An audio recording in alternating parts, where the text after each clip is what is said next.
राज्य के लाखों छात्रों के लिए शिक्षा विभाग ने एक बड़ा और असरदार फैसला लिया है। पहली से 9वीं और 11वीं कक्षा के रिजल्ट का फॉर्मूला पूरी तरह से बदल दिया गया है। अब केवल वार्षिक परीक्षा ही नहीं बल्कि तिमाही और छमाही परीक्षा के अंक भी सीधे फाइनल रिजल्ट में जोड़े जाएंगे। ये नई व्यवस्था चालू शिक्षा सत्र से ही लागू कर दी गई है। नई व्यवस्था के तहत यदि छात्र तिमाही या छमाही परीक्षा में कम अंक लाते हैं तो उसका असर सीधे उनके वार्षिक परीक्षा परिणाम पर पड़ेगा। यानी अब साल भर की पढ़ाई का मूल्यांकन किया जाएगा, न कि सिर्फ अंतिम परीक्षा का। हालांकि ये नियम बोर्ड परीक्षाओं कक्षा 10वीं और 12वीं पर लागू नहीं होगा। शिक्षा विभाग के इस फैसले से राज्य के करीब 45 लाख छात्र प्रभावित होंगे।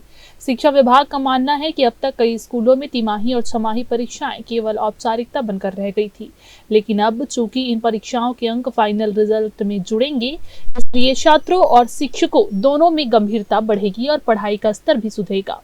नई व्यवस्था के अनुसार कक्षा पहली से चौथी तक तिमाही और छमाही परीक्षा के 20-20% अंक और वार्षिक परीक्षा के 60% अंक जोड़कर रिजल्ट बनाया जाएगा। वहीं कक्षा 5वीं से 8वीं तक छमाही के 30% और वार्षिक के 70% अंक मिलाकर परिणाम तैयार होगा। कक्षा 9वीं और 11वीं के लिए प्रस्ताव माध्यमिक शिक्षा मंडल को भेजा गया है।